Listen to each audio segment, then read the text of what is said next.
jërë ngeen jëf man je pense que sama teewaay tey fii mbégte la parce que Alioune Badara Cissé feu Alioune Badara Cissé ñëpp xam nañu ne borom xam-xam la woon ñëpp xam nañu ne xam-xamam fu mu ko fekkoon fa la koy ba loo soxla woon mu jox la ko wax naa ko ci nasaraan borom xam-xam yëpp nee nañu borom xam-xamam du dee xam-xamam du naax saay surtout bu fekkente ne amoon na ñoo xamante ne mu ngi waxtaan ak ñoom ñuy taataan xam-xam boobu ba bés ñu war koo taxawal comme garab bu sëq garab bu naat garab boo xamante ne ñëpp lay jariñ foofu lañ toll tey ci li nga xamante ne moom la Alioune Badara Cissé bàyyi comme héritage muy mag muy ndaw muy jigéen ñun ñëpp ñu daje tey ci assemblée générale boo xam ne liñ ci jublu mooy xamal képp koo xam ne am di jàmmam nga woon que lépp lu mu fi defoon te ba ko fi dañ ko fas yéene revivifier dañ ko fas yéene dundalaat kon nga sori ñu nga jege ñu ngi lay tàndal loxo pour que yow nga ñëw fekk si li nga xamante ne moom la ñu fas yéene def ci réew mi ëllëg te mu nekkoon loo xamante ne xalaat bu rafet la te xalaat yu rafet yooyu moom ni mu ko amee am na ñeneen ñoo xam tey ñu ngi ko am nekk biir Alliance pour la République mais nekk ci seen silence di souffrir ñu ngi leen di tendre la main pour que ñun ñëpp ñu àndandoo parce que loolu la réew mi soxla. loolu warul kenn parce que réew mi bu tàkkee kenn du ci mucc réew mi bu dekkee ci nguuta kenn du ci mucc kon nag moom la mu amoon habitude di def su fekkente ne réew mi toll na ci jafe-jafe mu yëkkati kàddoom tey boo koy xool assemblée générale bi loolu la def dañoo yëkkati kàddoom pour que lépp loo xamante ne conviction am la woon moom ñu gën ko mën a fësal parce que nag nit mënoo naax saa yee noonu mënut a nekk. loolu mooy sunu cër parce que homme politique defe naa booy aspirer diriger réew mi toog ci fauteuil présidentiel wala ministériel wala direction générale bu mu mënti doon su réew mi tàkkee doo ci jot mais jàpp naa ne fii ak 2024 dana am ay chamboulement yu bëree ci réew mi ay chamboulement yoo xamante ne sénégalais ci seen bopp ñoom ñooy yëkk am surprise mais surprise bu agréable lay doon. Demba Soumounou maa ngi résider aux îles Canaries et particulièrement à Fuerteventura. ñu xam ne Alioune Badara Cissé am na njabootam fii si biir Sénégal mais am na tam njabootam bitim réew li ma bëgg a résumer rek si lu tënk lu gàtt rek mooy kay Alioune Badara Cissé mooy koo xam ne dafa incarner humanité moom moo incarner nit dans sa globalité ndax ku dugg si salle bi gis composante yi fi daje jëmee si mag troisième âge ba si jeune nga xamoon ne am na capacité de fédération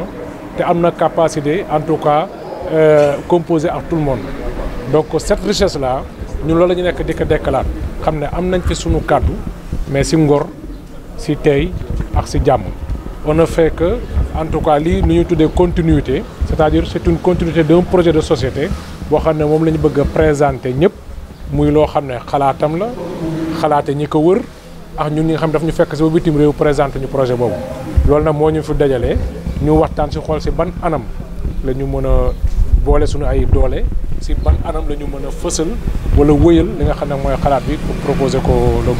l'état du Sénégal. am nañ si benn gis-gis de désolation parce que ñu wax ko ak ñu bañ ko wax Sénégal dafa soxla nekk dëkk boo xam dañ ko jox cër bitim réew mais tam bu ñu toogee di am yoo xam ne ñu ngi koy gis mu ngi commencé xew si réew mi en tout cas daal nit ñi mën nañu commencé ñaaw njort wala commencé tiit Sénégal état de droit lañ ko xamee état démocratique lañ ko xamee donc ñun dañu bëgg a andiwaat suñu cëslaay dëgëral cet état de droit dëgëral cette démocratie sénégalaise te loolu mënuñu ko am lu dul si jàmm moo tax lépp lu ñuy dox si jàmm lañ koy dox di gën a rafetlu teewaay yi parce que ay xale lañ certes ay jeunes mais bu ñu ñëwee ay kilifa encadré ñu nga xam ne ay personnes de troisième âge des personnes âgées de 60 70 et plus dajeex ay xale di composé donc dinañ xam ne la mu ñoŋaloon moom si àddunaam am na njariñ te lii moo ko firnde. ñun si wàll gi ma nekk man personnellement donc comme dañu nekk ay caméra li may wax dama koy teg fu wóor que ne man je suis le coordinateur dañu wax FAOSE mooy la fédération des associations sénégalaises et des organisations sociales en Espagne. FAOSE. Donc moi j'étais le coordinateur et je parle sous le contrôle de l'ex-directeur des Sénégal de l'extérieur. En plus, on a monté un comité régional bu am solo boo xam ne c'est un démembrement de la fédération des Sénégalais de la diaspora c'est-à-dire képp fu Sénégalais nekk ci diaspora am nañ kuréel bu leen tënk donc ñun ci wàll bi ñu féetee muy wàllu Espagne ñu ci bay suñu waar donc te noonu la ñu amee link ak yeneen dëkk yëpp ci àdduna bi nu ñuy waxee Espagne noonu la ñuy waxee Europe noonu la ñuy waxee Amérique noonu la ñuy waxee les pays africains donc la diaspora c'est une force sûre et c'est des ressources sûres ñun nag dañu bëgg a amaat suñu place ci biir réew mi donc à travers ce mouvement à travers en tout cas de toutes les organisations sociales et civiles et politiques pour ñu mën a andi sunu ay contributions xam ne nous sommes comme ni Camille doon waxee nous sommes des membres à part entière en tout cas pour le Sénégal mais non entièrement à part. Benoît Sène, j'habite Saint-Louis du Sénégal. Donc aujourd'hui nous nous sommes réunis ici à Thiès pour rendre hommage à un homme vaillant qui nous a quittés, un mentor, feu maître Alioune Badara Cissé, qui nous a quittés sur la pointe des pieds et qui nous laisse orphelins, qui laisse toute la jeunesse sénégalaise orpheline, d'aller dire.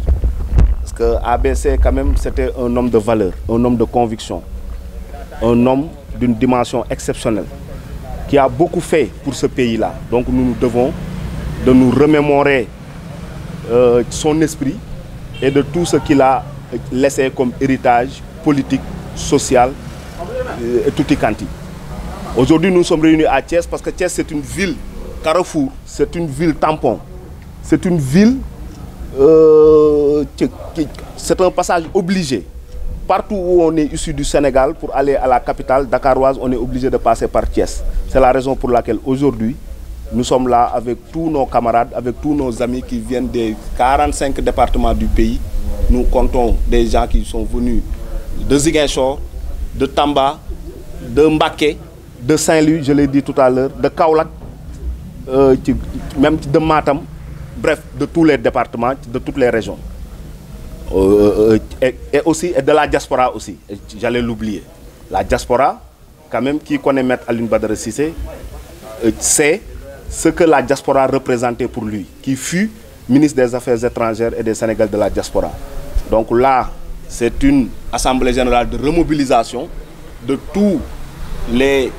camarades militants du mouvement des abécédaires, n'est-ce pas, au niveau national et international, pour nous ressouvenir de tout ce que ABC était pour nous. Nous comptons la présence de monsieur le ministre, son excellence Sori Kaba, qui est venu vraiment relever de par sa présence cette cérémonie de ce matin. Nous comptons les gens de la diaspora, je l'ai dit tout à l'heure, de toutes les régions de la diaspora. Nous remercions également son ancien délégué régional au niveau de Thiès, monsieur Goro Diop, qui a tout diligenté pour organiser cette assemblée générale, pour nous accueillir ici à Thiès et également sa famille. Effectivement, nous tous nous souvenons de son fameux discours du 7 mars, lorsque le pays était au bord du gouffre. ABC avait su élever la voix pour rappeler à la raison, pour parler à toutes les sensibilités politiques. ABC n'avait pas de sens interdit, pouvoir comme opposition. Il a des entrées dans toutes les familles religieuses, il a des entrées partout au niveau du Sénégal. ABC, c'est quelqu'un qu'on écoutait. Vraiment, nous comptons marcher sur ses traces et ce sont ces recommandations-là qui sont issues de la base. Aujourd'hui, c'est vrai, c'est une assemblée générale autour des responsables, mais qui va vers un congrès de remobilisation, vers un congrès beaucoup plus vaste que nous sommes en train de préparer. Donc là, c'était juste une manière vraiment de relancer la machine, n'est-ce pas, en vue de ce que le pays est en train de traverser comme difficulté, comme confusion politique, etc. Il nous faut véritablement accorder non violents pour prendre des décisions majeures qui vont honorer sa mémoire. Une ancienne équipe politique. Ouais. Mais oui, mais nous sommes tous, comme il le disait, il est le géniteur de la paix. Mais actuellement, nous savons tous ce que le pays est en train de traverser. Et au dernier moment de sa vie, nous avons vu comment il a été mis en retrait, ou bien en tout cas comment il a été ostracisé au sein même de cette famille politique qu'est la paix. Mais en tout cas, nous, actuellement, ABC transcende même la paix. ABC avait des sympathisants et en dehors et en dedans. Donc, actuellement, on n'a aucun lien, aucune relation fondamentale avec la paix. C'est une nouvelle dynamique qui s'annonce, et qui s'affiche et qui se dessine.